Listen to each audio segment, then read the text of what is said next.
जिंदगी की राह कार्यक्रम में आप सबका हार्दिक स्वागत बा। परमेश्वर हर एक आदमी में जिंदगी का सांस डाल देले बड़न। यही वजह से सगरी जीव से अधिक समझ रखेला। तब वो जिंदगी में मानसिक संतुलन और अशांति के बीचा में जिएला। यही खातिर ये सिलसिलावार बाइबल का अध्ययन आप लोगन की सेवा में प्रस्तुत कइल जाता कि जिंदगी जिए का सही ढंग जान सकें। कृपा करके देखी और सुनी ताकि परमेश्वर आपकी जिंदगी का रास्ता दिखावस। यीशु का नाम सुखदाई, भजन करो भाई, ये जीवन दो दिन का। यीशु का नाम सुखदाई, भजन करो भाई, ये जीवन दो दिन का।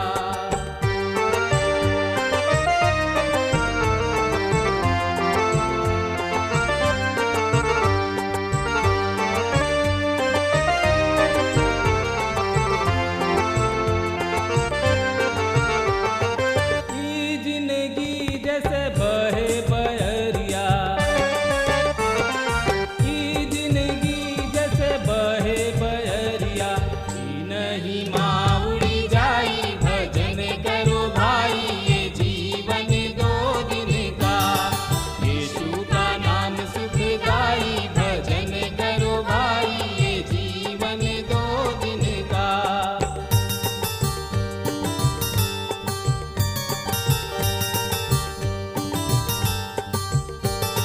ई जिंदगी पर गर्व न करना,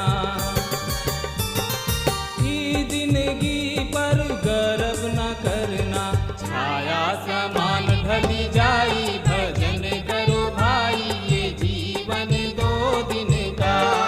यीशु का नाम सुखदाई, भजन करो भाई, ये जीवन दो दिन का। आज हमने के आमोस की किताब के दूसरा अध्याय के पहला भाग के बारे में विचार विमर्श करेंगे। आमोस नबी की किताब 2 अध्याय 1 पद एह तरी से बता रहल बा, जौना के कि हमरो सामने पढ़े जा रहल बानी। हम मोआब राष्ट्र के 3 अपराध ना, ओहनी लोग के 4 अपराध के खातिर निसंदेह ओहनी लोग के दंड देव, और हम ओहनी लोग के ना छोड़ब। ओहनी लोग के अदोम राज के हड्डी सब जरा के भस्म क देले रही, और एह तरी ओकर बेइज्जत कैले रही। हम आमोस के एगो महान प्रचारक समझतानी।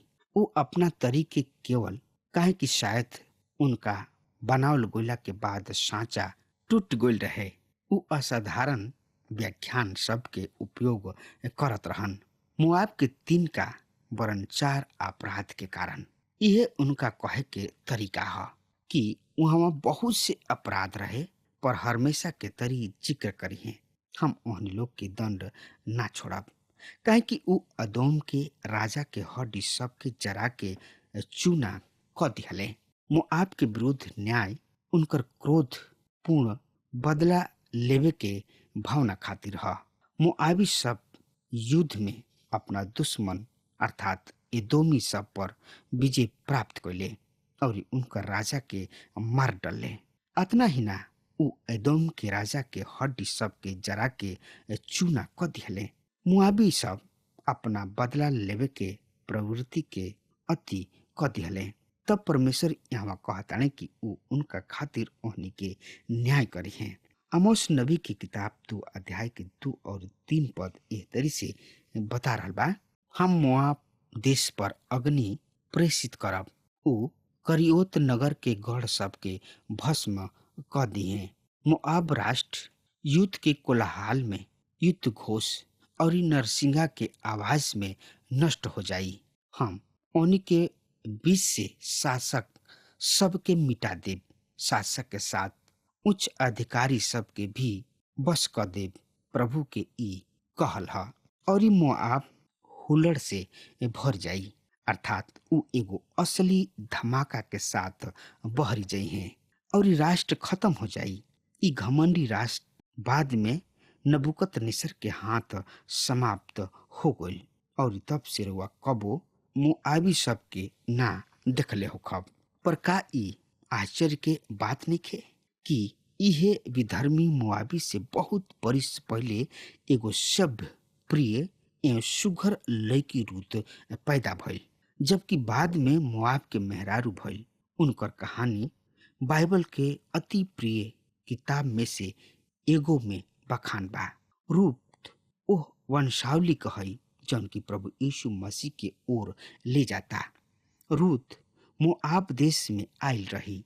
उ सचमुच में विधर्मी मूर्ति पूजा करे वाला लोग रहन, जेकर शुरू और एगो राष्ट्र के रूप में अंत भी दुखद था।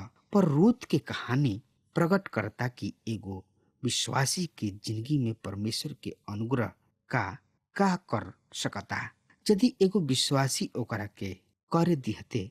अब आमोस इसराइल राष्ट्र के ओर ओह तरीका के विपरीत मुड़ताड़े जौन के बाद में अन्य भविष्यवक्ता प्रयोग कैले। उ हमेशा इसराइल के खातिर परमेश्वर के न्याय के जिक्र करत रहन और ओकरा बाद उनका चारों ओर के राष्ट्र के न्याय के जिक्र करत रहन।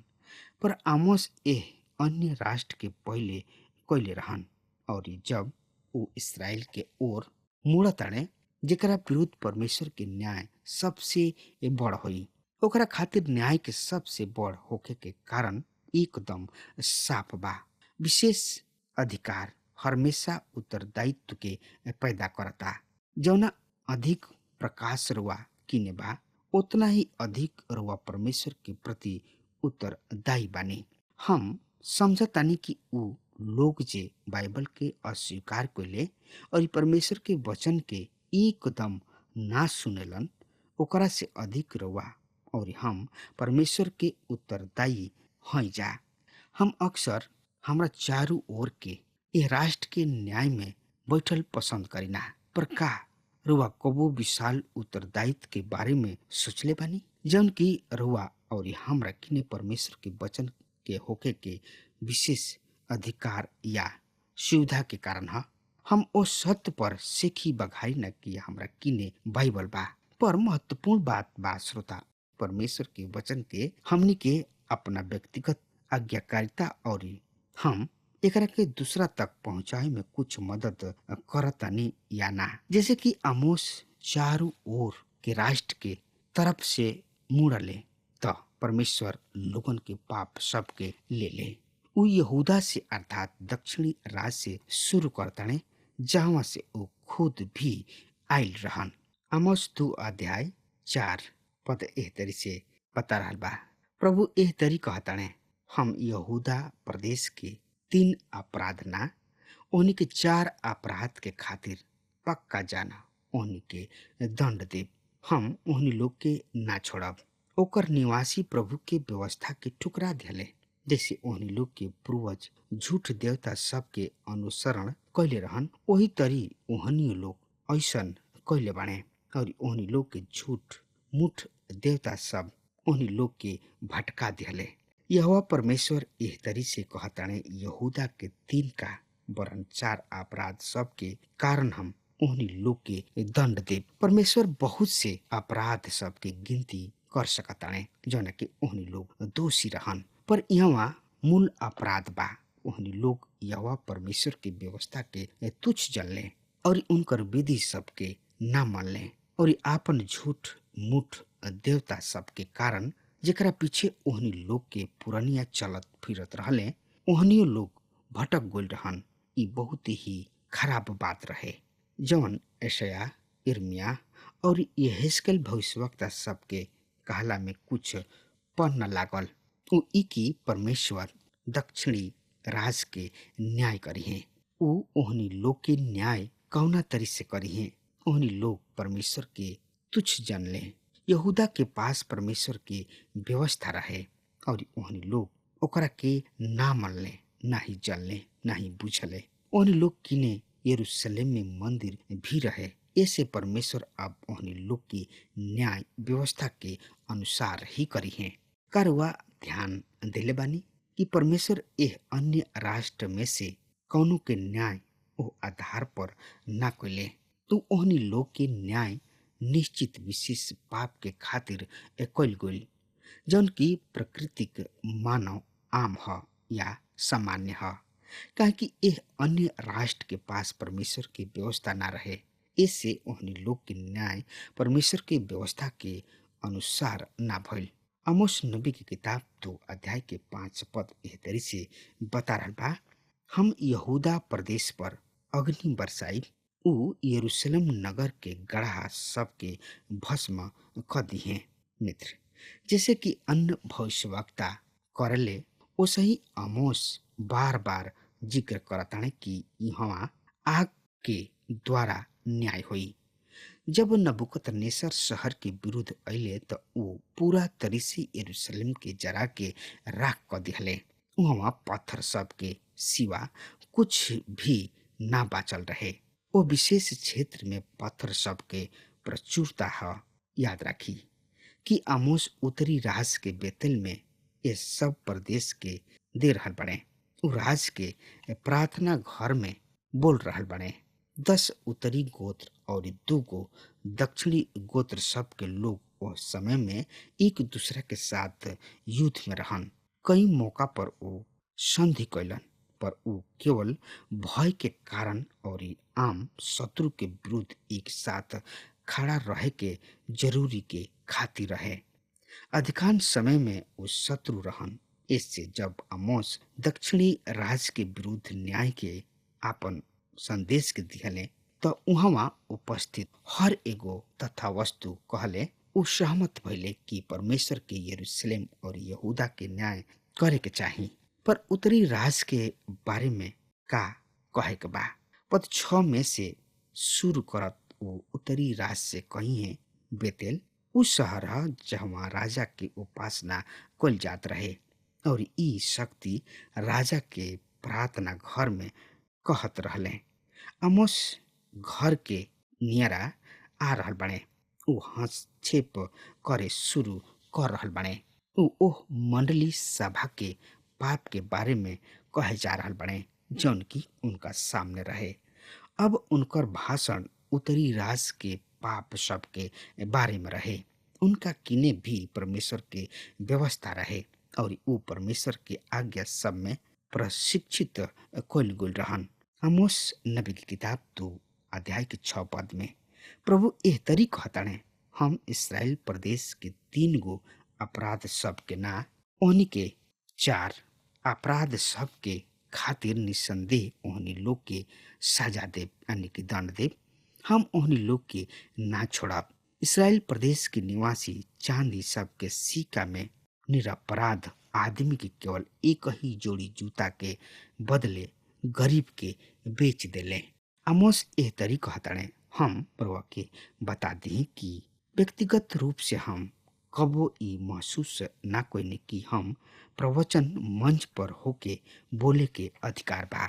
जब तक हम यहोवा परमेश्वर एह तरी कहताने ओ आधार पर मत बोला। परमेश्वर के वचन जौन बोलेला जौन कहेला उहे प्रवचन मंच पर बोले के चाही। ऐसे इस्राएल के 3 का वरन 4 अपराध के कारण हम ओहनी लोग के दंड के ना छोड़ब, सजा जरूर से जरूर देव। वहाँ बहुते अपराध रहे और आमोस ओकरा से ज्यादा के जिक्र करी है। उ मूसा के व्यवस्था के जिक्र करे जा रहल बने। उ 10 आज्ञा के बात ना करी है जैसे कि उ यहूदा के साथ कोइले, पर मूसा के व्यवस्था के संबंध मनुष्य के प्रतिदिन के जिंदगी से रहे।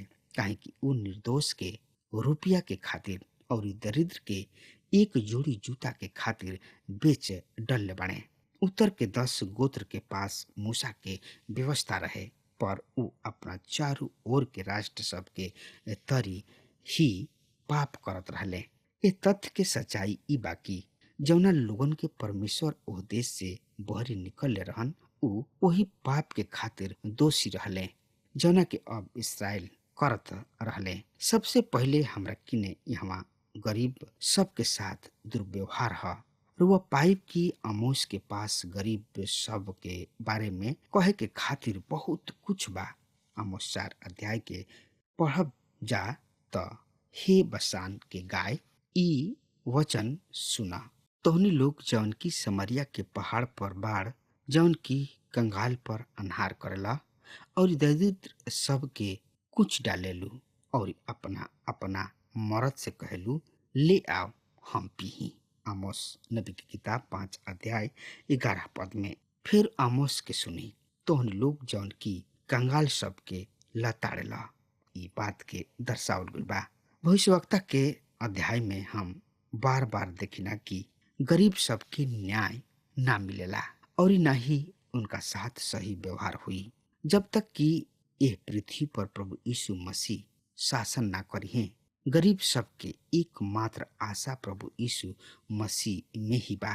परमेश्वर गरीब सबसे वही लोग के साथ दुर्व्यवहार कइला से परमेश्वर न्याय करिहे। ऊ इस संबंध में कई व्यवस्था दिले पर हम सिर्फ एगो जिक्र करब। व्यवस्था विवरण 16 अध्याय 19। तू न्याय मत बिगड़ीह, तू ना तो पक्षपात करीह और ना तू घूस लिह, काहे कि घूस बुद्धिमान के आँख आन्हर कर देला और धर्मी सबके बात उलट देला। परमेश्वर गरीब सबके रक्षा करे खातिर यह व्यवस्था के दिले। उस समय मनुष्य भले ही निष्कपट रहल हुई है, लेकिन उनकर विरोधी या शत्रु घूस देके अपना पक्ष में न्याय प्राप्त कर लेत रहन।